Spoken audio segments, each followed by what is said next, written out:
Hello, and welcome back to Baby Elias's stories. We now return to The Glass Castle by Jeannette Walls. Part 6, a Chapter 2, The Desert. Grandma Smith's big white house had green shutters and was surrounded by eucalyptus trees. Inside were tall French doors and Persian carpets and a huge grand piano that would practically dance when Grandma played her honky-tonk music. Whenever we stayed with Grandma Smith, she brought me into her bedroom and sat me down at the vanity table, which was covered with little pastel-colored bottles of perfumes and powders. While I opened the bottles and sniffed them, she'd try to run her long metal comb through my hair, cursing out of the corner of her mouth because it was so tangled. "Doesn't that goddamn lazy-ass mother of yours ever comb your hair?" she once said. I explained that Mom believed children should be responsible for their own grooming. Grandma told me my hair was too long anyway. She put a bowl on my head, cut off all the hair beneath it, and told me I looked like a flapper. That was what Grandma used to be. But after she had her 2 children, Mom and our Uncle Jim, she became a teacher because she didn't trust anyone else to educate them. She taught in a 1-room schoolhouse in a town called Yampy. Mom hated being the teacher's daughter. She also hated the way her mother constantly corrected her both at home and at school. Grandma Smith had strong opinions about the way things ought to be done. How to dress, how to talk, how to organize your time, how to cook and keep house, how to manage your finances. And she and Mom fought each other from the beginning. Mom felt that Grandma Smith nagged and badgered, setting rules and punishments for breaking the rules. It drove Mom crazy. It was the reason she never set rules for us. But I loved Grandma Smith. She was a tall, leathery, broad-shouldered woman with green eyes and a strong jaw. She told me I was her favorite grandchild and that I was going to grow up to be something special. I even liked all of her rules. I liked how she woke us up every morning at dawn shouting, "Rise and shine, everybody," and insisted we wash our hands and comb our hair before eating breakfast. She made us hot cream of wheat with real butter, then oversaw us while we cleared the table and washed the dishes. Afterward, she took us all to buy new clothes, and we'd go to a movie like Mary Poppins. Now, on the way to Phoenix, I stood up in the back of the car and leaned over the front seat between Mom and Dad. "Are we going to stay with Grandma?" I asked. "No," Mom said. She looked out the window, but not at anything in particular. Then she said, "Grandma's dead." "What?" I asked. I heard her, but I was so thrown I felt like I hadn't. Mom repeated herself, still looking out the window. I glanced back at Lori and Brian, but they were sleeping. Dad was smoking, his eyes on the road. I couldn't believe I'd been sitting there thinking of Grandma Smith, looking forward to eating cream of wheat and having her comb my hair and cuss. And all along she'd been dead. I started hitting Mom on the shoulder, hard, and asking why she hadn't told us. Finally, Dad held down my fist with his free hand, the other holding both his cigarette and the steering wheel, and said, "That's enough, Mountain Goat." Mom seemed surprised that I was so upset. "Why didn't you tell us?" I asked. "There didn't seem any point," she said. "What happened?" Grandma had only been in her 60s, and most people in her family lived until they were about 100. The doctor said she died from leukemia, but Mom thought it was radioactive poisoning. The government was always testing nuclear bombs in the desert near the ranch, Mom said. She and Jim used to go out with a Geiger counter and find rocks that ticked. They stored them in the basement and used some to make jewelry for Grandma. There's no reason to grieve, Mom said. We've all got to go someday, and Grandma had a life that was longer and fuller than most. She paused. And now we have a place to live. Mom explained that Grandma Smith had owned 2 houses. The one she lived in with the green shutters and French doors, and an older house made of adobe in downtown Phoenix. Since Mom was the older of the 2 children, Grandma Smith had asked her which house she wanted to inherit. The house with the green shutters was more valuable, but Mom had chosen the adobe house. It was near Phoenix's business district, which made it a perfect place for Mom to start an art studio. She'd also inherited some money, so she could give up teaching and buy all the art supplies she wanted. She'd been thinking we'd move to Phoenix ever since Grandma died a few months back, but Dad had refused to leave Battle Mountain because he was so close to a breakthrough in his cyanide leaching process. And I was, Dad said. Mom gave a snort of a laugh. So the trouble you kids got into with Billy Deal was actually a blessing in disguise, she said. My art career is going to flourish in Phoenix. I can just feel it. She turned around to look at me. We're off on another adventure, Jeannette Kins. Jeannette Kins? Isn't this wonderful? Mom's eyes were bright. I'm such an excitement addict. When we pulled up in front of the house on North 3rd Street, I could not believe we were actually going to live there. It was a mansion, practically. So big that Grandma Smith had had 2 families living in it, both paying her rent. We had the entire place to ourselves. Mom said that it had been built almost 100 years ago as a fort. The outside walls, covered with white stucco, were 3 feet thick. These sure would stop any Indians' arrows, I said to Brian. We kids ran through the house and counted 14 rooms, including the kitchen and bathrooms. They were filled with things Mom had inherited from Grandma Smith. A dark Spanish dining table with 8 matching chairs, a hand-carved upright piano, sideboards with antique silver serving sets, and glass-fronted cabinets filled with Grandma's bone china, which Mom demonstrated was the finest quality by holding a plate up to the light and showing us the clear silhouette of her hand through it. The front yard had a palm tree, and the backyard had orange trees that grew real oranges. We'd never lived in a house with trees. I particularly loved the palm tree, which made me think I had arrived at some kind of oasis. There were also hollyhocks and oleander bushes with pink and white flowers. Behind the yard was a shed as big as some of the houses we had lived in, and next to the shed was a parking space big enough for 2 cars. We were definitely moving up in the world. The people living on North 3rd Street were mostly Mexicans and Indians who had moved into the neighborhood after the whites left for the suburbs and subdivided the big old houses into apartments. There seemed to be a couple of dozen people in each house, men drinking beers from paper bags, young mothers nursing babies, and old ladies sunning themselves on the sagging, weathered porches, and hordes of kids. All the kids around North 3rd Street went to the Catholic school at St. Mary's Church, about 5 blocks away. Mom, however, said nuns were killjoys who took the fun out of religion.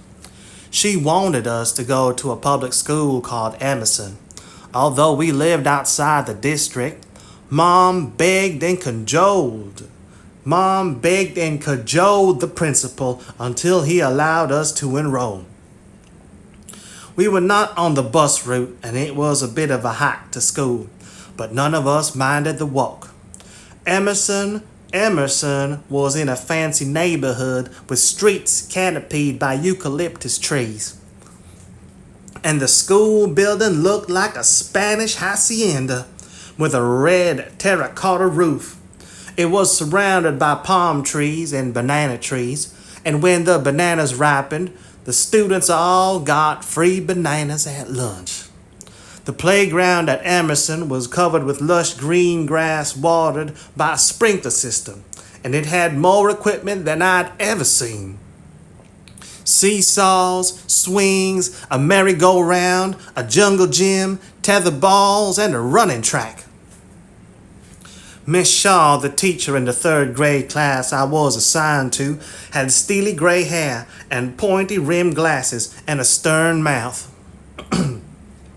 When I told her I'd read all the Laura Ingalls Wilder books, she raised her eyebrows skeptically.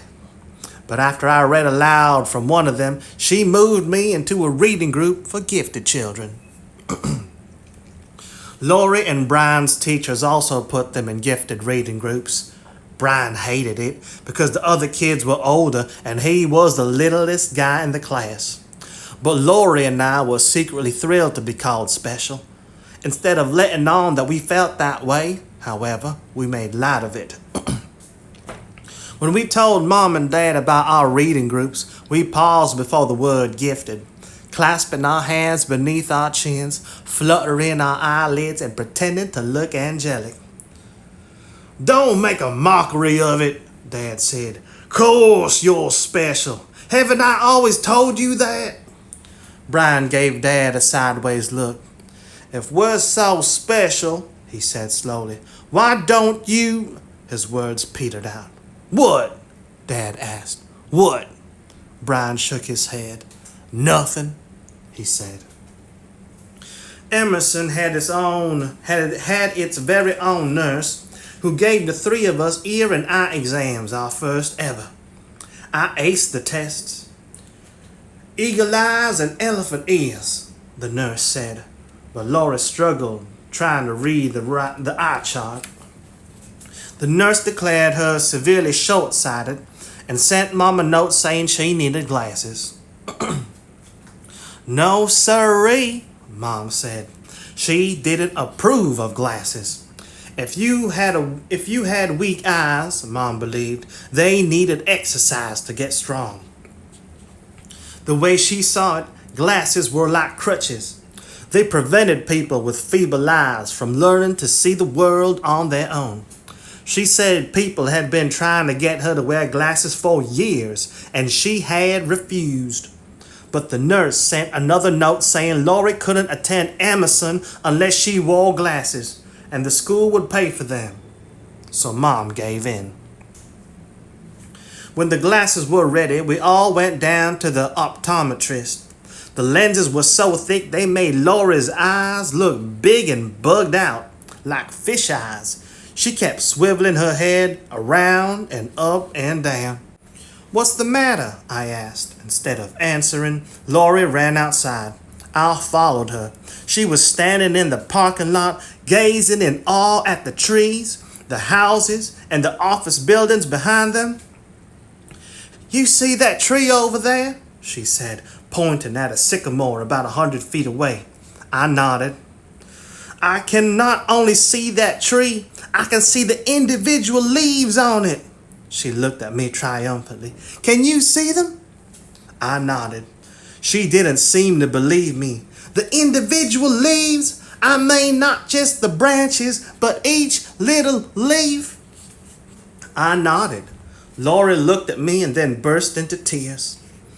On the way home, she kept seeing for the first time all these things that most everyone else had stopped noticing because they'd seen them every day. She read street signs and billboards aloud. She pointed out starlings perched on the telephone wires. We went into a bank, and she stared up at the vaulted ceiling and described the octagonal patterns. At home, Lori insisted that I try on her glasses. They would blur my vision as much as they corrected hers, she said, so I'd be able to see things as she always had. I put on the glasses and the world dissolved into fuzzy, blotchy shapes. I took a few steps and banged my shin on the coffee table. And then I realized why Lori didn't like to go exploring as much as Brian and I did. She couldn't see. Lori wanted Mom to try on the glasses too. Mom slipped them on and, blinking, looked around the room. She studied one of her own paintings quietly and then handed the glasses back to Lori. "Did you see better?" I asked. "I wouldn't say better," Mom answered. "I'd say different." "Maybe you should get a pair, Mom." "I like the world just fine the way it is." "I like the world just fine the way I see it," she said. But Lori loved seeing the world clearly. She started compulsively drawing and painting all the wondrous things she was discovering, like the way each curved tile on the Emerson's roof cast its own curved shadow on the tile below, and the way the setting sun painted the underbellies of the clouds pink but left the piled up tops purple. Not long after Lori got her glasses, she decided she wanted to be an artist, like Mom. As soon as we'd settled into the house, Mom threw herself into her art career. She erected a big white sign in the front yard on which she had carefully painted, in black letters with gold outlines, R.M. Walls Art Studio. She turned the 2 front rooms of the house into a studio and gallery, and she used 2 bedrooms in the back to warehouse her collected works. An art supply store was 3 blocks away on North First Street, and thanks to Mom's inheritance, we were able to make regular shopping expeditions to the store, bringing home rolls of canvas that Dad stretched and stapled onto wooden frames.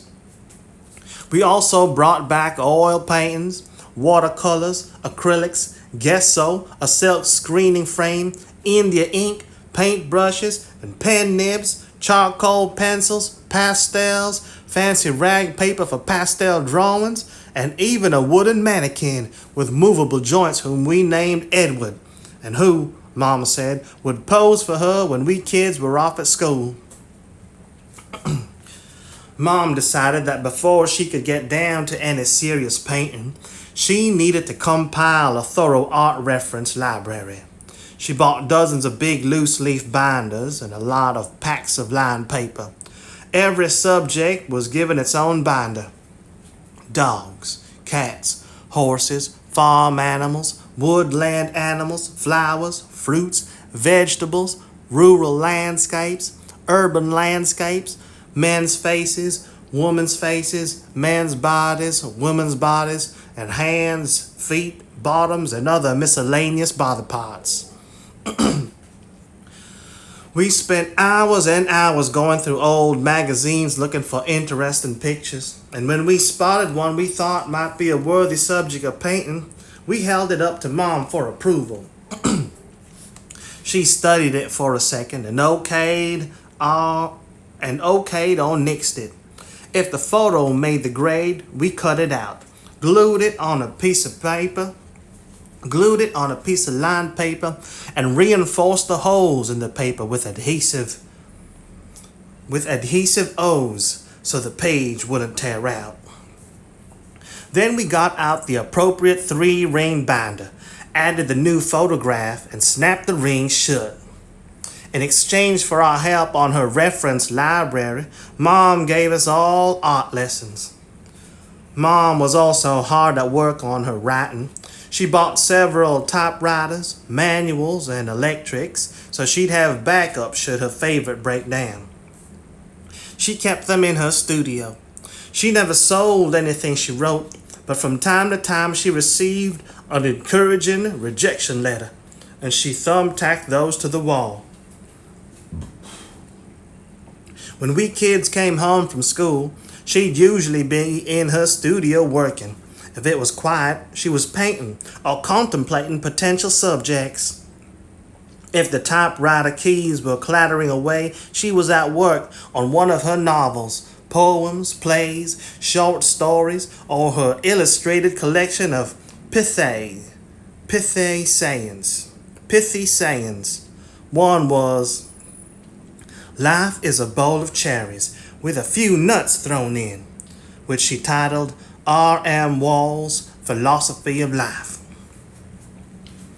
Dad joined the local electricians union. Phoenix was booming, and he landed a job pretty quickly. He left the house in the morning wearing a yellow hard hat and big steel-toed boots, which I thought made him look extra handsome. Because of the union, he was making steadier money than we'd ever seen. On his first payday, he came home and called us all into the living room. We kids had left our toys out in the yard, he declared. "No, we didn't, sir. No, sir, we didn't," I said. "I think you did," he said. "Go out and take a look." We ran to the front door. Outside in the yard, parked in a row, were 3 brand new bicycles. A big red one, 2 smaller ones, and a blue boy's bike and a purple girl's bike. A big red one and 2 smaller ones, a blue boy's bike and a purple girl's bike. I thought at first that some other kids must have left them there. When Lori pointed out that Dad had obviously bought them for us, I didn't believe her. We never had bicycles. We had never had bicycles. We had learned to ride on other kids' bikes, and it had never occurred to me that one day I might actually own one myself, especially a new one. I turned around. Dad was standing in the doorway with his arms crossed and a sly grin on his face. "Those bikes aren't for us, are they?" I asked. "Well, they're too damn small for your mother and me," he said. Lori and Brian had climbed on their bikes and were riding up and down the sidewalk. I stared at mine. It was shiny purple and had a white banana seat, wire baskets on the side, chrome handlebars that swept out like steel horns, and white plastic handles with purple and silver tassels. Dad knelt beside me. "Like it?" he said. I nodded. "You know, Mountain Goat, I still feel bad about making you leave your rock collection back in Battle Mountain," he said. "But we had to travel light." "I know," I said. "It was more than one thing anyway." "I'm not so sure," Dad said. "Every damn thing in the universe can be broken down into smaller things, even atoms, even protons, so theoretically speaking, I guess you had a winning case. A collection of things should be considered one thing. Unfortunately, theory don't always carry the day." We rode our bicycles everywhere. Sometimes we attached playing cards to the forks with clothespins, and they flapped against the spokes when the wheels turned. Now that Lori could see, she was the navigator. She got a city map from a gas station and plotted out our routes in advance. We pedaled past the Westward Hotel, down Central Avenue, where square-faced Indian women sold beaded necklaces and moccasins on rainbow-colored syrups they'd spread on the sidewalk. We pedaled to Woolsworth, which was bigger than all the stores in Battle Mountain put together, and played tag in the aisles until the manager chased us out. We got Grandma Smith's old wooden tennis rackets and pedaled off to Phoenix University, where we tried to play tennis with the dead balls other people had left behind. We pedaled to the Civic Center, which had a library where the librarians recognized us because we went there so much. They helped us find books they thought we'd like, and we filled up the wire baskets on our bicycles and pedaled home right down the middle of the sidewalks as if we owned the place. Since Mom and Dad had all this money, we got our own telephone. We had never owned a telephone before, and whenever it rang, we kids all scrambled for it. Whoever got there first summoned up a super snooty English accent. Walls residence, the butler speaking. May I help you? While the rest of us cracked up. We also had a big record player in a wooden cabinet that had been Grandma's. You could put a stack of records on it, and when one was finished playing, the needle arm automatically swung out and the next record dropped down with a happy slap. Mom and Dad loved music, especially rousing stuff that made you want to get up and dance, or at least sway your head or tap your foot. Mom was always going to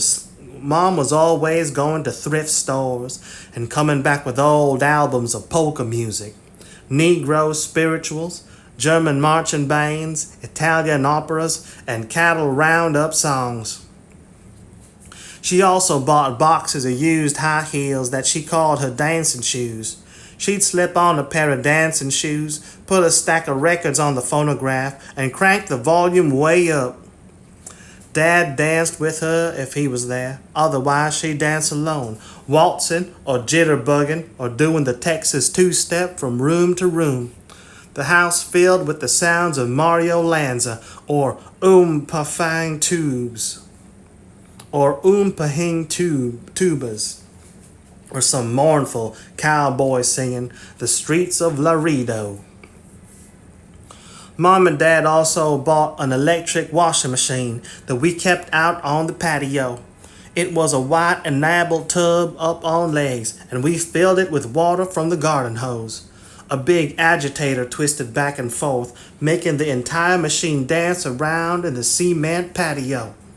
It had no cycles, so you waited until the water got dirty, then put the clothes through the wringer, 2 rubber rolling pins rigged above the tub that were turned by a motor. To rinse the clothes, you repeated the process without soap, then let the water drain into the yard to help the grass grow. Despite our wondrous appliances, life in Phoenix wasn't total luxury. We had about a gazillion cockroaches, big, strong things with shiny wings. We had just a few at first, but since Mom was not exactly a compulsive cleaner, they multiplied. After a while, entire armies were scuttling across the walls and the floors and the kitchen counters. In Battle Mountain, we had lizards to eat the flies and cats to eat the lizards. We couldn't think of any animal that liked to eat roaches, so I suggested we buy roach spray like all our neighbors did. But Mom was opposed to chemical warfare. It was like with those shell no pest strips, she said. We'd end up poisoning ourselves too. Mom decided hand-to-hand combat was the best tactic. We conduct roach massacres in the kitchen at night because that was when they came out in force. We armed ourselves with rolled-up magazines or shoes, even though I was only 9. I already wore size 10 shoes that Brian called roach killers, and sneaked into the kitchen. Mom threw the light switch and we kids all started the assault. You didn't even have to aim. We had so many roaches that if you hit any flat surface, you were sure to take out at least a few. The house had also termites. The house also had termites. We discovered this a few months after we moved in, when Laura's foot crashed through the spongy wood floor in the living room. After inspecting the house, Dad decided that the termite infestation was so severe nothing could be done about it. We'd have to coexist with the critters. So we walked around the hole in the living room floor. But the wood was chewed through everywhere. We kept stepping on soft spots in the floorboards, crashing through and creating new holes. Damned if this floor isn't starting to look like a piece of Swiss cheese, Dad said one day. He told me to fetch him his wire cutters, a hammer, and some roofing nails. He finished off the beer he was drinking, snipped the can open with his wire cutters, hammered it flat, and nailed it over the hole. He needed more patches, he said, so he had to go out and buy another 6-pack. After he polished off each beer, he used the can to repair one of the holes, and whenever a new hole appeared, he'd get out his hammer down a beer, and do another patch job. A lot of our neighbors on North 3rd Street were kind of weird. A clan of gypsies lived down the block in a big, fallen apart house with plywood nailed over the porch to create more indoor space. They were always stealing our stuff, and one time after Brian's pogo stick had disappeared, he saw one of the old gypsy women bouncing down the sidewalk with it. She wouldn't give it back, so Mom got into a big argument with the head of the clan, and the next day we found a chicken with its throat cut on our doorstep. It was some kind of gypsy hex. Mom decided, as she put it, to fight magic with magic. She took a ham bone out of the beans and went down to the gypsy's house. Waving it in the air, standing on the sidewalk, she held up the bone like a crucifix at an exorcism, and called down a curse on the entire gypsy clan and their house, vowing that it would collapse with the lot of them in it, and that the bowels of the earth would open up and swallow them forever if they bothered us again. The next morning, Brian's pogo stick was lying in the front yard. The neighborhood also had its share of perverts. Mostly they were shabby, hunched men with wielding voices who hung around on street corners and followed us to and from school, trying to give us boosts when we climbed a fence, offering us candy and loose change if we would go play with them. We called them creeps and hollered at them to leave us alone, but I worried about hurting their feelings because I couldn't help wondering maybe if they were telling the truth, if that all they wanted was to be our friends. At night, Mom and Dad always left the front door and the back door and all the windows open since we had no air conditioning. They explained we needed to let the air circulate. From time to time, a vagrant or a wino would wander through the front door, assuming the house was deserted. When we woke up in the morning, we found one asleep in the front room. As soon as we roused them, they shambled off apologetically. Mom always assured us they were just harmless drugs. Maureen, who was 4 and had a terrible fear of boogeymen, kept dreaming that intruders in Halloween masks were coming through the open doors to get us. One night, when I was almost 10, I was awakened by someone running his hands over my private parts. At first it was confusing. Laura and I slept in the same bed, and I thought maybe she was moving in her sleep. I groggily pushed the hand away. "I just want to play a game with you," a man's voice said. I recognized the voice. It belonged to a scraggly guy with sunken cheeks who had been hanging around North 3rd Street recently. He tried to walk us home from school and had given Brian a magazine called Kids on a Farm with pictures of boys and girls wearing only underpants. "Pervert!" I yelled and kicked at the man's hand. Brian came running into the room with a hatchet he kept by his bed, and the man bolted out the door. Dad was out that night, and when Mom slept, she was dead to the world. So Brian and I ran after the man ourselves. As we got to the sidewalk, lit by the purplish glow of the street lights, he disappeared around the corner. We searched for him for a few blocks, Brian whacking at the bushes with his hatchet, but we couldn't find him. On our way home, we were slapping each other's hands and pumping our fists in the air as if we'd won a boxing match. We decided we had been pervert hunting, which was just like demon hunting, except the enemy was real and dangerous instead of being the product of a kid's overactive imagination. The next day, when Dad came home, we told him what had happened. He said he was going to kill that low-life son of a bitch. He and Brian and I went out on a serious pervert hunt. Our blood up, we searched the streets for hours, but we never did find the guy. I asked Mom and Dad if we should close the doors and windows when we slept. They wouldn't consider it. We needed the fresh air, they said, and it was essential that we refuse to surrender to fear. So the windows stayed open. Maureen kept having nightmares of men in Halloween masks. And every now and then when Brian and I were feeling revved up, he'd get a machete and I'd get a baseball bat and we'd go pervert hunting, clearing the streets of the creeps who preyed on kids. Mom and Dad liked to make a big point about never surrendering to fear, or to prejudice, or to the narrow-minded conformist stick in the mud who tried to tell everyone else what was proper. We were opposed to ignore those benighted sheep, as Dad called them. One day, Mom went with us kids to the library at the Civic Center. Since the weather was sweltering, she suggested we cool off by jumping into the fountain in front of the building.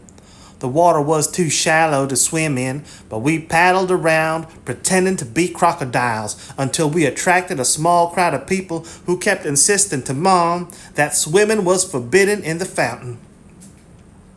"Mind your own beeswax," Mom replied. I was feeling kind of embarrassed and started to climb out. "Ignore the fuddy-duddies," Mom told me. And to make it clear, she paid never mind to such people or their opinions. She clambered into the fountain and plopped down beside us, sending gallons of water sloshing over the sides. It never bothered Mom if people turned and stared at her, even in church. Although she thought nuns were killjoys, and she didn't follow all the church's rules word for word. She treated the 10 Commandments more like the 10 Suggestions. Mom considered herself a devout Catholic and took us to Mass most Sundays. St. Mary's was the biggest, most beautiful church I had ever seen. It was made of sand-colored adobe and had 2 soaring steeples, a gigantic circular stained glass window, and leading up to the 2 main doors, a pair of sweeping staircases covered with pigeons. The other mothers dressed up for Mass, wearing black lace mantillas on their heads and clutching green or red or yellow handbags that matched their shoes. Mom thought it was superficial to worry about how you looked. She said God thought the same, so she'd go to church and she said God thought the same way, so she'd go to church in torn or paint-splattered clothes. It was your inner spirit, not your outward appearance that mattered, she said. And come hymn time, she showed the whole congregation her spirit, belting out the words in such a powerful voice that people in the pews in front of us would turn around and stare. Church was particularly excruciating when Dad came along. Dad had been raised Baptist, but he didn't like religion and didn't believe in God. He believed in science and reason, he said, not superstition and voodoo. But Mom refused to have children unless Dad agreed to raise them as Catholics and to attend church himself on holy days of obligation. Dad sat in the pew, fuming and shifting around and trying to bite his tongue while the priest carried on about Jesus resurrecting Lazarus from the dead and the communicants filled up to eat the body and drink the blood of Christ. Finally, when Dad was unable to stand it any longer, he'd shout out something to challenge the priest.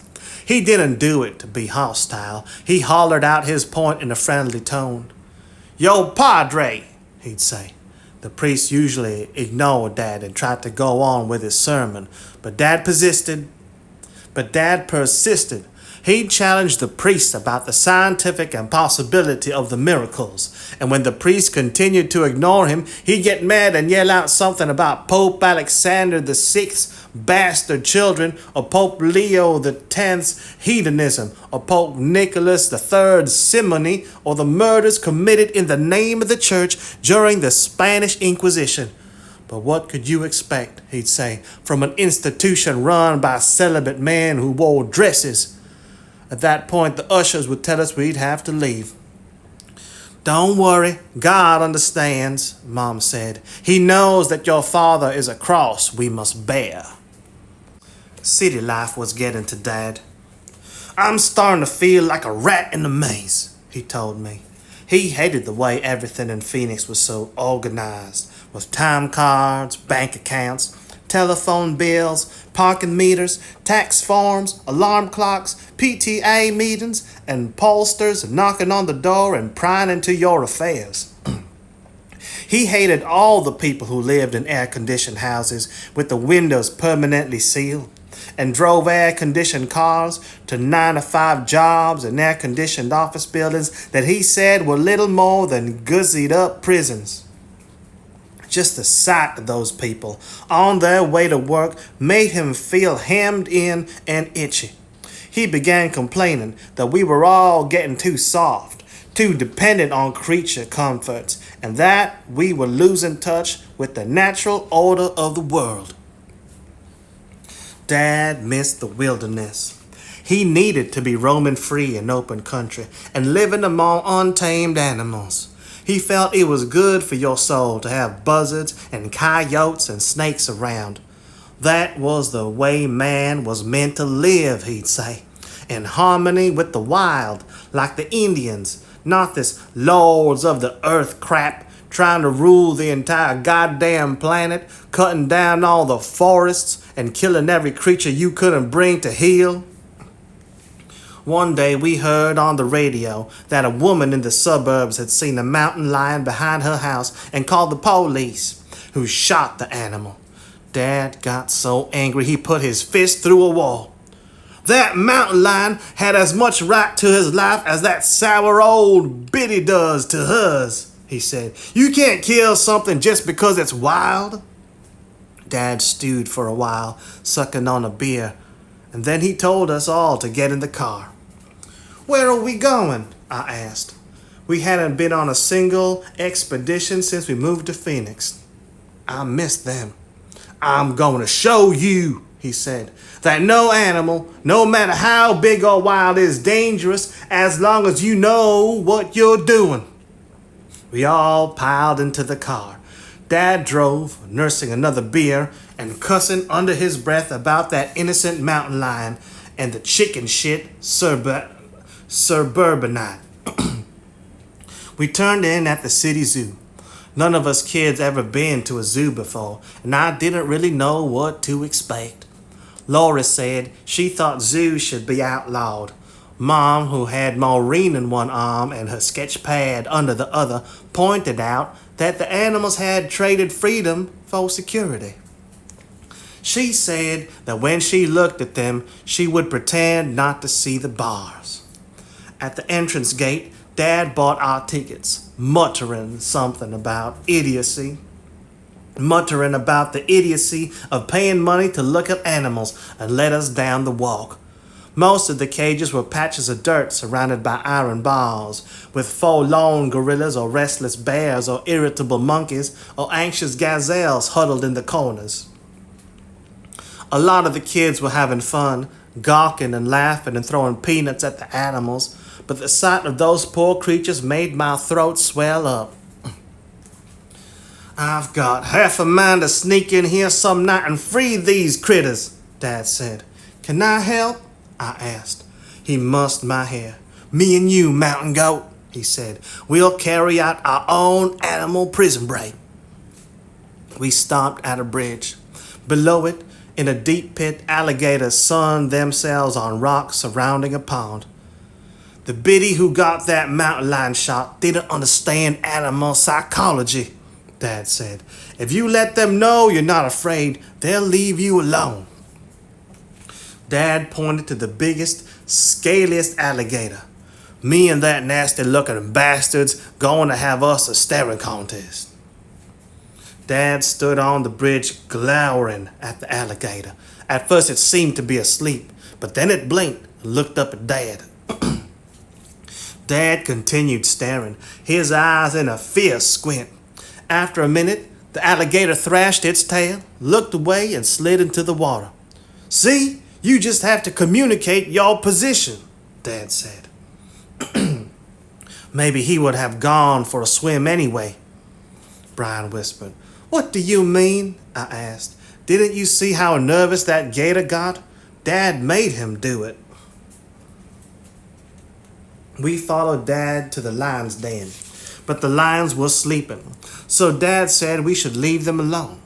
The aardvark was busy hoovering up ants. And Dad said you shouldn't disturb eating animals, so we passed it by and went on to the cheetah's cage, which was about as big as our living room and surrounded by a chain fence. The lone cheetah paced back and forth, the muscles in his shoulders shifting with each step. Dad folded his arms on his chest and studied the cheetah. He's a good animal, fastest four-footed creature on the planet, he declared. Not happy about being in this damn cage, but he's resigned to it, and he's no longer angry. Let's see if he's hungry. Dad took me to the concession stand. He told the lady running it that he had a rare medical condition and couldn't eat cooked meat, so he'd like to buy a raw hamburger. Yeah, right, the sales clerk said. She told Dad the zoo did not allow the sale of uncooked meat because foolish people tried to feed it to the animals. I'd like to feed her lard ass to the animals, Dad muttered. He bought me a bag of popcorn and we returned to the cheetah cage. Dad squatted outside the fence opposite the cheetah. The animal came closer to the bars and studied him curiously. Dad kept looking at him, but not in the angry-eyed way he had stared down the alligator. The cheetah looked back. Finally, he sat down. Dad stepped over the chain fence and knelt right next to the bars where the cheetah was sitting. The cheetah remained still, looking at Dad. Dad slowly raised his right hand and put it up against the cage. The cheetah looked at Dad's hand, but didn't move. Dad calmly put his hand between the iron bars of the cage and rested it on the cheetah's neck. The cheetah moved the side of his face against Dad's hand, as if asking to be petted. Dad gave the cheetah the kind of hearty, vigorous petting you'd give a big dog. Situation under control, Dad said, and beckoned us over. We climbed under the chain fence and knelt around Dad while he petted the cheetah. By then, a few people had begun to gather. One man was calling us to get back behind the chain fence. We ignored him. I knelt close to the cheetah. My heart was beating fast, but I wasn't scared, only excited. I could feel the cheetah's hot breath on my face. He looked right at me. His amber eyes were steady but sad, as if he knew he'd never see the plains of Africa again. May I pet him, please? I asked Dad. Dad took my hand and slowly guided it to the side of the cheetah's neck. It was soft but also bristly. The cheetah turned his head and put his moist nose up against my hand. Then his big pink tongue unfolded from his mouth and he licked my hand. I gasped. Dad opened my hand and held my fingers back. The cheetah licked my palm, his tongue warm and rough like sandpaper dipped in hot water. I felt all tingly. I think he likes me, I said. He does, Dad said. He also likes the popcorn, salt, and butter on your hand. There was a small crowd around the cage now, and one particularly frantic woman grabbed my shirt and tried to pull me over the chain. It's all right, I told her. My dad does stuff like this all the time. He should be arrested, she shouted. Okay, kids, Dad said. The civilians are revolting. We better skedaddle. We climbed over the chain. When I looked back, the cheetah was following us along the side of the cage. Before we could make our way through the crowd, a heavy man in a navy blue uniform came running toward us. He was holding on to the gun and a nightstick on his belt, which made him look like he was running with his hands on his hips. He was shouting about regulations and how idiots have been killed climbing into the cages and how we all had to leave immediately. He grabbed Dad by the shoulder, but Dad pushed him off and assumed a fighting stance. Some of the men in the crowd clutched Dad's arms, and Mom asked Dad to please do what the guard had ordered. Dad nodded and held out his hands in a peace gesture. He led us through the crowd and toward the exit, chuckling and shaking his head to let us kids know that these fools were not worth the time it would take to kick their butts. I could hear people around us whispering about the crazy drunk man and his dirty little urchin children, but who cared about what they thought? None of them had ever had their hand licked by a cheetah. It was around this time that Dad lost his job. He said there was nothing to worry about because Phoenix was so big and growing so fast that he could find another job at a site where they hadn't spread lies about him. Then he got fired from his second job and from his third and was kicked out of the electricians' union and started doing odd jobs and day work. Whatever money Mom had inherited from Grandma Smith had disappeared, and once again we started scraping by. I didn't go hungry. Hot lunch at school cost $0.25, and we could usually afford that. When we couldn't, and I told Mrs. Ellis, my fourth grade teacher, that I had forgotten my quarter, she said her records indicated that someone had already paid for me, even though it seemed awfully coincidental. I didn't want to push my luck by asking too many questions about who this someone was. I ate the hot lunch. Sometimes that lunch was all I had to eat all day, but I could get by just fine on one meal. One afternoon, when Brian and I had come home to an empty fridge, we went out to the alley behind the house looking for bottles to redeem.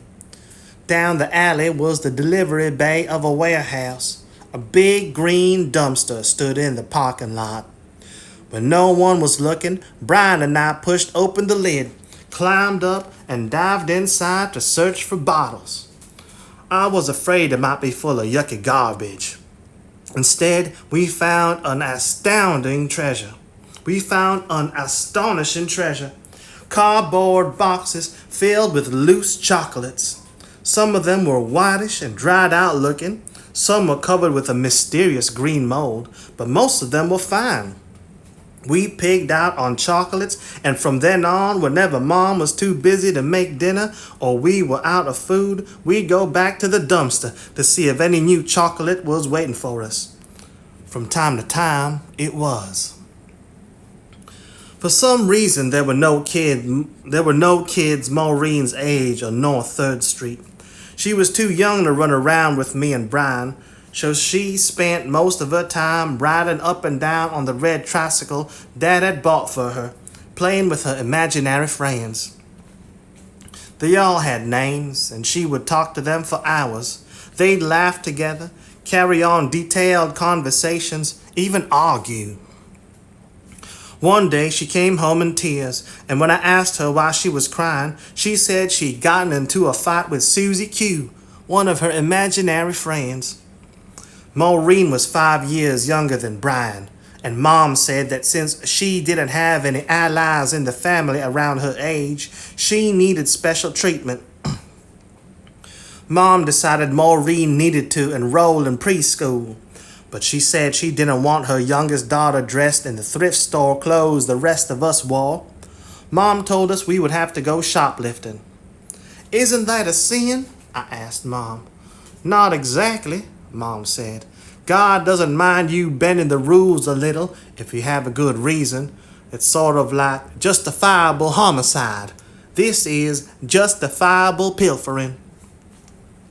Mom's plan was for her and Maureen to go into the dressing room of a store with an armful of new clothes for Maureen to try on. When they came out, Mom would tell the clerk she didn't like any of the dresses. At that point, Lori, Brian, and I would create a ruckus to distract the clerk while Mom hid her dress under a raincoat she would be carrying on her arm. We got 3 or 4 nice dresses for Maureen that way, but on one excursion, when Brian and I were pretending to punch each other out and Mom was in the process of slipping a dress under her raincoat, the sales lady turned to Mom and asked if she intended to buy that dress she was holding. Mom had no choice but to pay for it. $14 for a child's dress? She said as we left the store. It's highway robbery. Dad devised an ingenious way to come up with extra cash. He figured out that when you made a withdrawal from the drive-through window at the bank, it took a few minutes for the transaction to register in the computer. So he would open a bank account, and a week or so later, he would withdraw all the money from a teller inside the bank while Mom withdrew the same amount from the drive-through window. Laurie said it sounded outright felonious, but Dad said all he was doing was outsmarting the fat cat bank owners who shylock the common man by charging usurious interest rates. We're innocent expressions, Mom told us kids the first time we dropped Dad off in front of the bank. Will we have to go to the juvenile delinquent center if we get busted? I asked. Mom assured me it was all perfectly legal. People over-withdraw their accounts all the time, she said. If we get caught, we'll just pay a little overdraft fee. She explained that it was sort of like taking out a loan without all the messy paperwork.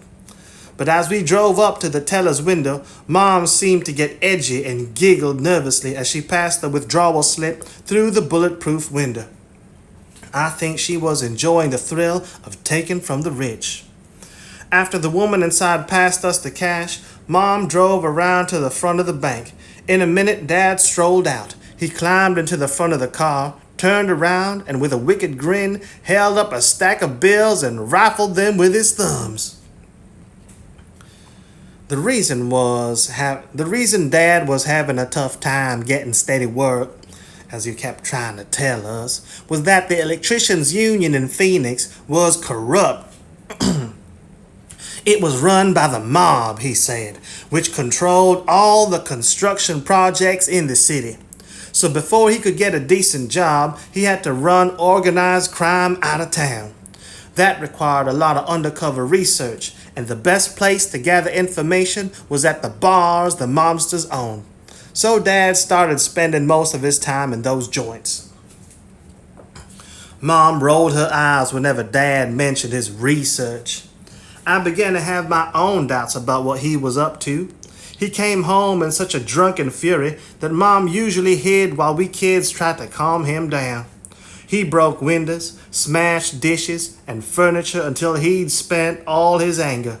Then he'd look around at the mess and at us kids standing there. When he recognized what he'd done, he hung his head in weariness and shame. Then he'd sink to his knees and pitch forward face fist on the floor. After Dad had collapsed, I would try to pick up the place, but Mom always made me stop. She'd been reading books on how to cope with an alcoholic, and they said that drunks didn't remember their rampages, so if you cleaned up after them, they'd think nothing happened. Your father needs to see the mess he's making of our lives, Mom said. But when Dad got up, he'd act as if all the wreckage didn't exist, and no one discussed it with him. The rest of us had to get used to stepping over broken furniture and shattered glass. Mom had taught us to pick Dad's pocket when he passed out. We got pretty good at it. Once, after I rolled Dad and collected a handful of change, I pried his fingers loose from the bottle in his hand. It was 3/4 empty. I stared at the amber liquid. Mom never touched the stuff, and I wondered what Dad found so irresistible. I opened the bottle and sniffed. The awful smell stung my nose, but after working up my courage, I took a swig. It had a hideous, thick taste, smoky, and so hot it burned my tongue. I ran to the bathroom, spat it out, and rinsed my mouth. I just took a swig of the booze, I told Brian. It's the worst thing I've ever tasted in my life. Brian grabbed the bottle out of my hand. He emptied it into the kitchen sink, then led me out to the shed and opened up a wooden trunk in the back marked toy box. It was filled with empty liquor bottles. Whenever Dad passed out, Brian said, he took the bottle Dad had been drinking, emptied it, and hid it in the trunk. He'd wait until he had 10 or 12, then tote them to the garbage can a few blocks away, because if Dad saw the empty bottles, he would get furious. "I have a really good feeling about this Christmas," Mom announced in early December. Lori pointed out that the last few months hadn't gone so well. "Exactly," Mom said. "This is God's way of telling us to take charge of our own fates. God helps those who help themselves."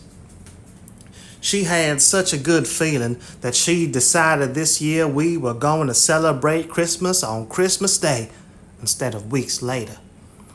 Mom was an expert thrift store shopper.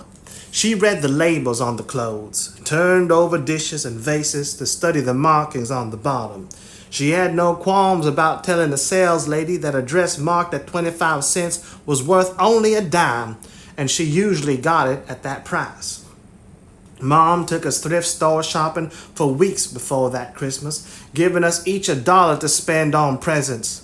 I got a red glass bud vase for Mom, an onyx ashtray for Dad, a model car kit for Brian, and a book about elves for Lori, and a stuffed tiger with a loose ear that Mom helped me sew back in place for Maureen. On Christmas morning, Mom took us down to a gas station that sold Christmas trees. She selected a tall, dark, but slightly dried out Douglas fir. "This poor old tree isn't going to sell by the end of the day, and it needs someone to love it," she told the man and offered him $3. The man looked at the tree, and looked at Mom, and looked at us kids. My dress had buttons missing. Holes were appearing along the seams of Maureen's t-shirt. "Lady, this one's been marked down to $1," he said. We carried the tree home and decorated it with Grandma's antique ornaments. Ornate colored balls, fragile glass partridges, and lights with long tubes of bubbling water.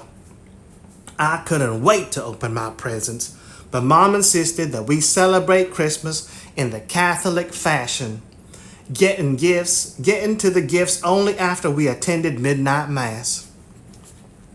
Dad, knowing that all the bars and liquors would be closed on Christmas, had stocked up in advance. He popped open the first Budweiser before breakfast, and by the time midnight mass rolled around, he was having trouble standing up. I suggested that maybe this once Mom should let Dad off the hook about going to mass, but she said stopping by God's house for a quick hello was especially important at times like this. So Dad staggered and lurched into the church with us. During the sermon, the priest discussed the miracle of Immaculate Conception and the virgin birth. "Virgin my ass!" Dad shouted. "Mary was a sweet Jewish broad who got herself knocked up." The service came to a dead halt. Everyone was staring. The choir had swiveled around in unison and were gaping up open-mouthed. Even the priest was speechless. Dad had a satisfied grin on his face. "And Jesus H. Christ is the world's best loved bastard." The ushers grimly escorted us to the street. On the way home, Dad put his arm around my shoulder for support. "Baby girl, if your boyfriend ever gets into your panties and you find yourself in a family way, swear that it was Immaculate Conception and start mouthing off about miracles," he said. "Then just pass around the collection plate come Sunday." I didn't like Dad when he talked like that, and I tried to move away from him, but he just held me tighter. Back at home, we tried to calm Dad down. Mom gave him one of his presents, a brass cigarette lighter from the 1920s in the shape of a Scottish terrier. Dad flicked it a couple of times, swaying back and forth. Then he held it up to the light and studied it. "Let's really light up this Christmas," Dad said, and thrust the lighter into the Douglas fir. The dried-out needles caught fire immediately. Flames leaped through the branches with a crackling noise. Christmas ornaments exploded from the heat. For a few moments, we were too stunned to do anything. Mom called for blankets and water. We were able to put the fire out, but only by knocking down the tree and smashing most of the ornaments and ruining all our presents. Dad sat on the sofa the whole time, laughing and telling Mom that he was doing her a favor because trees were pagan symbols of worship. Once the fire was out and the sodden burned tree lay smoldering on the floor, we all just stood there. No one tried to wring Dad's neck or yell at him or even point out that he'd ruined that Christmas his family had spent weeks planning. The Christmas that was supposed to be the best we'd ever had. When Dad went crazy, we all had our own ways of shutting down and closing off. And that was what we did that night. I turned 10 that spring, but birthdays were not a big deal around our house. Sometimes Mom stuck a few candles in some ice cream, and we all sang happy birthday. Mom and Dad might get us a little present, a comic book, or a pair of shoes, or a package of underwear, but at least, as often, they forgot our birthdays altogether. So I was surprised when, on the day I turned 10, Dad took me outside to the back patio and asked what I wanted most in the world. It's a special occasion, seeing as how it puts you into double digits, he said. You growing up damn fast, Mountain Goat. You'll be on your own in no time, and if there's anything I can do for you now before you're gone, I want to do it. I knew Dad wasn't talking about buying me some extravagant present like a pony or a dollhouse. He was asking what he could do, now that I was almost a grown-up, to make my last years as a kid everything I hoped they'd be.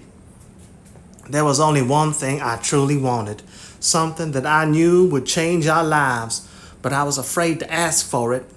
Just thinking about saying the words out loud made me nervous. Dad saw my hesitation. He knelt so that he was looking up at me. What is it? He said. Ask away. It's big. Just ask, baby. I'm scared. You know, if it's humanly possible, I could get it for you. And if it ain't humanly possible, I'll die trying. I looked up at the thin swirls of clouds high in the blue Arizona sky, keeping my eyes fastened on those distant clouds. I took a breath and said, Do you think you could maybe stop drinking? Dad said nothing. He was staring down at the cement patio, and when he turned to me, his eyes had a wounded look, like a dog who's been licked. You must be awfully ashamed of your old man, he said. No, I said quickly. It's just I think Mom would be a lot happier, plus we'd have the extra money. You don't have to explain, Dad said. His voice was barely a whisper. He stood up and walked into the yard and sat down under the orange trees. I followed and sat down next to him. I was going to take his hand, but before I could reach for it, he said, If you don't mind, honey, I think I'd like to sit here by myself for a while. In the morning, Dad told me that for the next few days, he was going to keep to himself in his bedroom. He wanted us kids to steer clear of him. To stay outside all day and play. Everything went fine for the first day. On the second day, when I came home from school, I heard a terrible groaning coming from the bedroom. Dad, I called. There was no answer. I opened the door. Dad was tied to the bed with ropes and belts. I don't know if he had done it himself or if Mom helped him, but he was thrashing about, bucking and pulling at the restraints, yelling, No! And stop! And oh my God! His face was gray and dripping with sweat. I called out to him again, but he didn't see or hear me. I went to the kitchen and filled an empty orange juice jug with water. I sat with the jug next to Dad's door in case he got thirsty.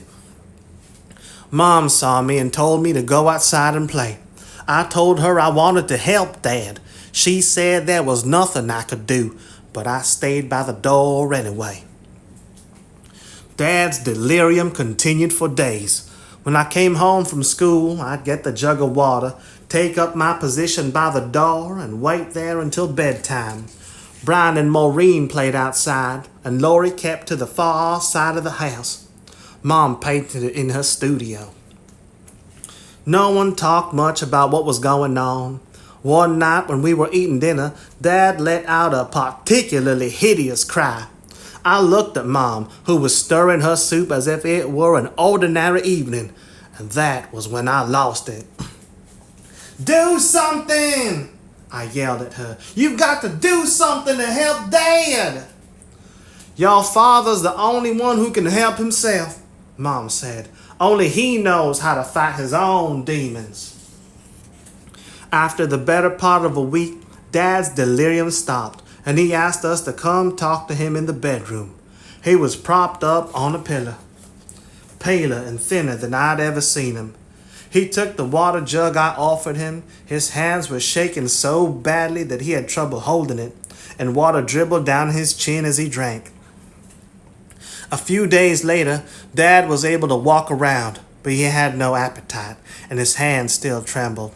I told Mom that maybe I had made a terrible mistake, but Mom said sometimes you have to get sicker before you can get better. Within a few more days, Dad seemed almost normal, except that he'd become tentative, even kind of shy. He smiled at us kids a lot and squeezed our shoulders, sometimes leaning on us to steady himself. "I wonder what life will be like now," I said to Lori.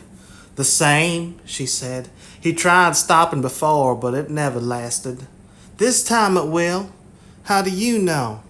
It's his present to me." Dad spent the summer recuperating. For days on end, he'd sit under the orange trees reading. By early fall, he had recovered most of his strength. To celebrate his new life on the wagon and to put some distance between himself and his drinking haunts, he decided that the Walls clan should take a long camping trip to the Grand Canyon. We'd avoid the park rangers and find a cave somewhere along the river. We'd swim and fish and cook our catch over an open fire.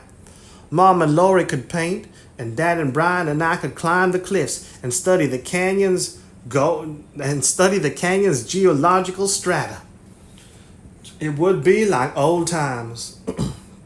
We kids didn't need to be going to school, he said. He and Mom could instruct us better than any of those shit-for-brains teachers. You, mountain goat, can put together a rock collection the likes of which has never been seen, Dad told me. Everybody loved the idea. Brian and I were so excited we did a jig right there on the living room floor.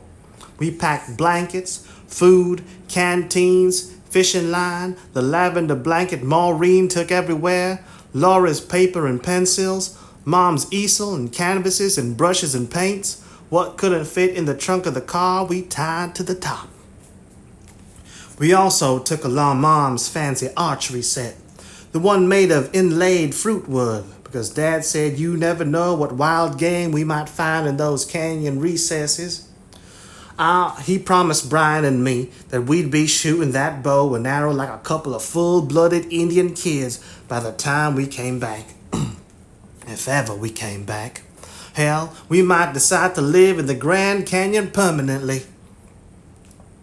We started out early the next morning. Once we got north of Phoenix, past all the track house suburbs, the traffic thinned, and Dad started going faster and faster. "There ain't no better feeling than being on the move," he said.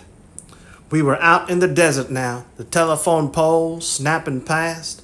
"Hey, mountain goat," he hollered, "how fast do you think I can make this car go?" "Faster than the speed of light," I said. I leaned over the front seat and watched the needle on the speedometer creep up.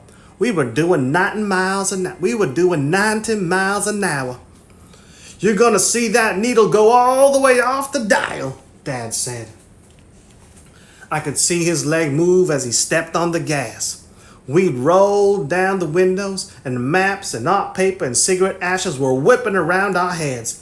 The speedometer needle crept past 100, the last number on the dial, and pushed into the empty space beyond.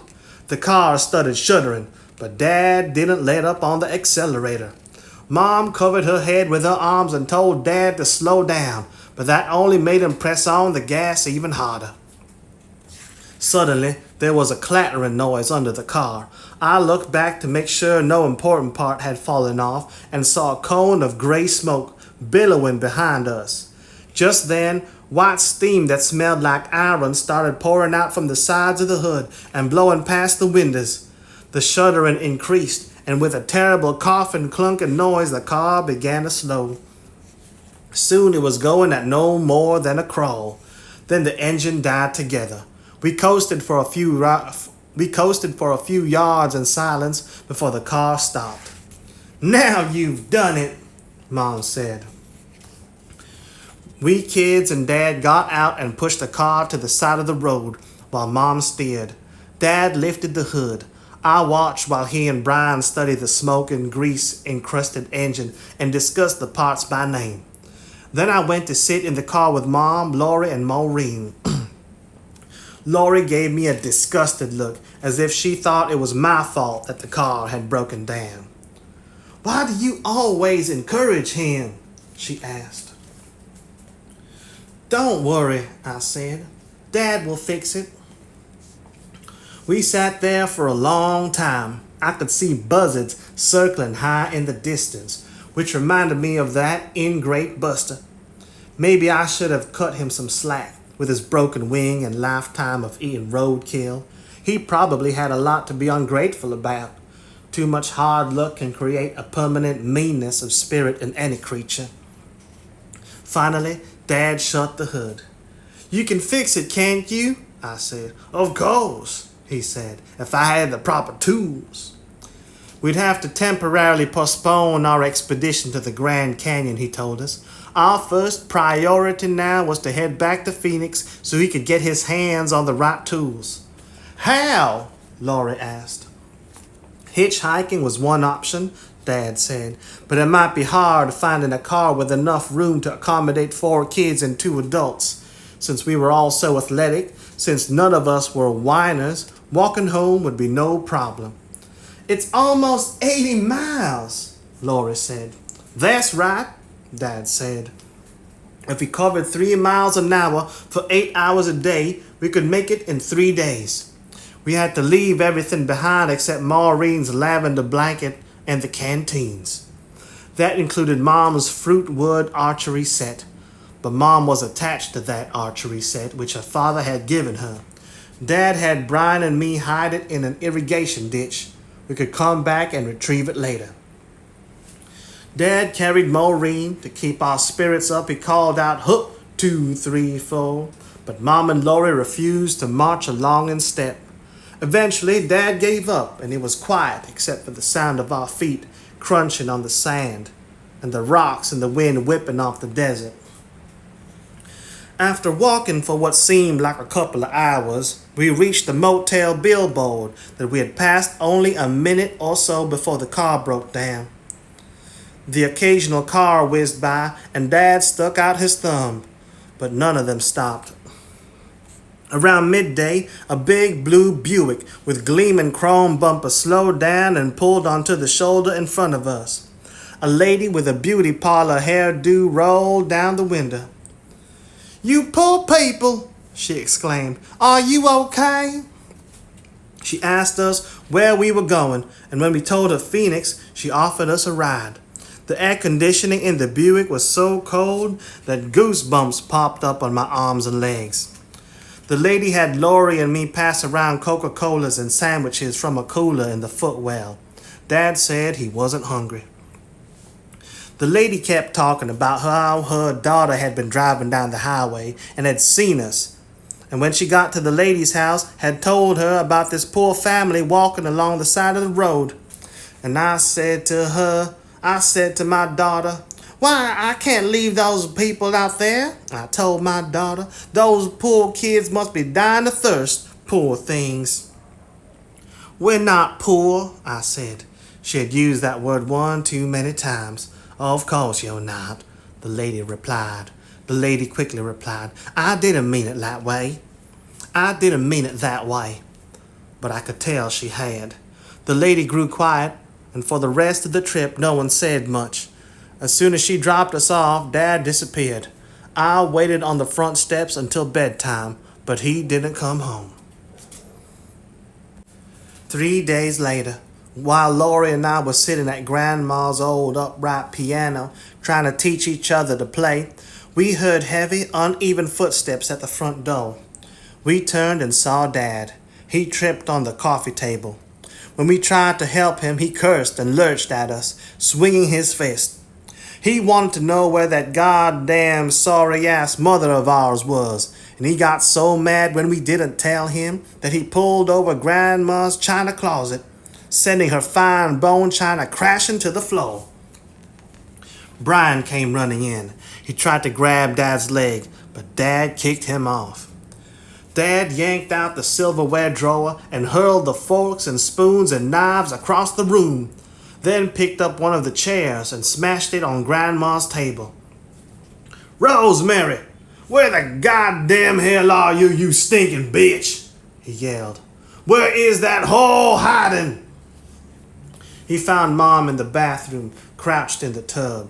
As she darted past him, he grabbed her dress, and she started flailing. They fought their way into the dining room, and he knocked her to the floor. She reached into the pile of kitchen utensils that Dad had thrown there, grabbed a butcher knife, and slashed it through the air in front of him. Dad leaned back. "A knife fight, eh?" He grinned. "Okay, if that's what you want."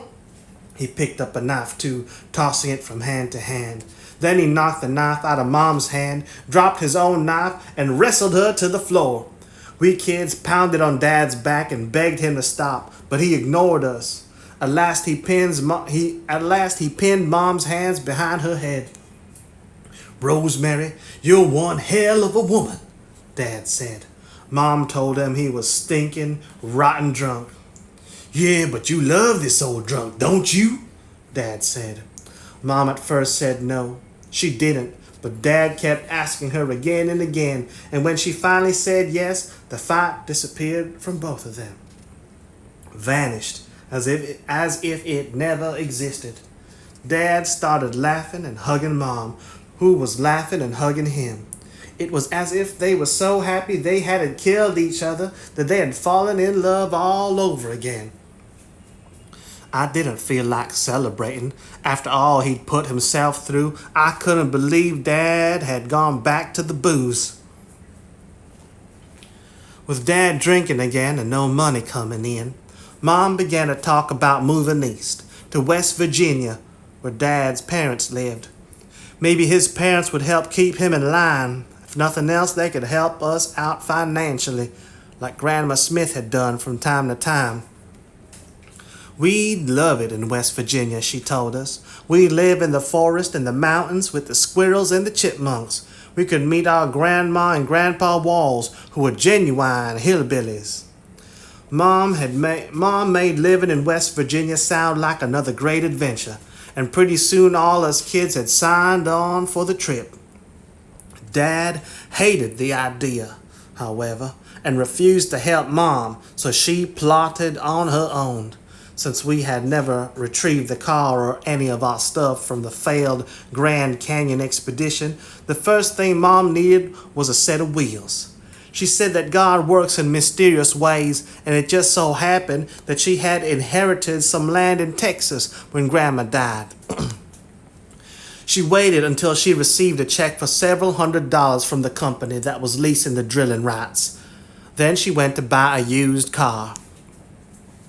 A local radio station had a promotional broadcast once a week from a car lot that we passed on our way to school. Every Wednesday, the DJs and used car salesmen would rave on air about the incredible deals and the lowest prices around. To prove their point, they'd announce the piggy bank special. Some car priced under $1,000 that they'd sell to the first lucky caller. Mom set her sights on a piggy bank special. She wasn't taking any chances on being the first caller. She went down with her cash and sat in the dealership office while we kids waited on a park bench across the street, listening to the broadcast on a transistor radio. The piggy bank special that Wednesday was a 1956 Oldsmobile, which Mom bought for $200. We listened as she took to the airwaves to tell the radio audience she knew a heck of a bargain when she saw one. Mom was not allowed to test drive the piggy bank special before buying it. The car lurched and stalled several times on the way home. It was impossible to tell whether it was Mom's driving or whether we had bought a lemon.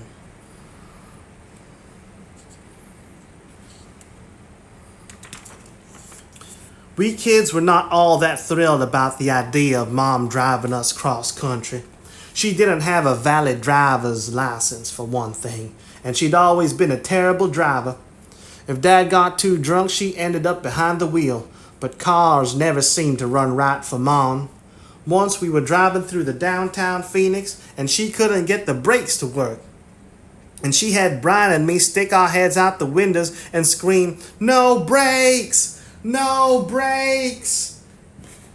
as we rolled through the intersections, and she looked for something relatively soft to crash into. We ended up plowing into a dumpster behind a supermarket and walking home. Mom said that anyone critical of her driving could help with the task. Now that we had a car, she continued, we could leave the next morning. It was October, and we had been in school for just over a month. But Mom said we had no time to tell our teachers we were withdrawing or to get any of our school records. When we enrolled in West Virginia, she'd vouch for our scholastic achievement, and once our new teachers heard us read, they'd realize we were all gifted. Dad was still refusing to come with us. When we left, he said he was going to head out into the desert on his own to become a prospector. I asked Mom if we were going to sell the house on North 3rd Street or rent it out. "Neither," she said. "It's my house." She explained that it was nice to own something for a change, and she saw no point in selling it just because we were moving. She didn't want to rent it either, since she was opposed to anyone else living in her house. We'd leave it as it was. To prevent burglars and vandals from breaking in, we'd hang laundry on the clothesline and put dirty dishes in the sink. That way, Mom pointed out, potential intruders would think the house was occupied and would be fooled into believing that the people who lived there might come home any second. The following morning, we packed up the car while Dad sat in the living room sulking. We tied Mom's art supplies to the roof and filled the trunk with pots and pans and blankets. Mom had bought each of us a warm coat at a thrift store so we'd have something to wear in West Virginia where it got so cold in the winter that it snowed. Mom said we could each take only one thing, like the time we left Battle Mountain. I wanted to bring my bike, but Mom said it was too big, so I brought my geode. I ran into the backyard and said goodbye to the orange trees, and then I ran out front to get into the Oldsmobile. I had to crawl over Brian and sit in the middle because he and Lori had already staked out the window seats. Maureen was in the front seat with Mom, who had started the engine and was practicing her gear shifts. Dad was still in the house, so I leaned over Brian and shouted at the top of my voice. Dad appeared in the doorway, his arms folded across his chest. "Dad, please come. We need you," I hollered. Lori and Brian and Mom and Maureen all chimed in. "We need you," we shouted. "You're the head of the family. You're the dad. Come on." Dad stood there looking at us for a minute. Then he flicked the cigarette he was smoking into the yard, closed the front door, lopped over to the car and told Mom to move aside. He was driving.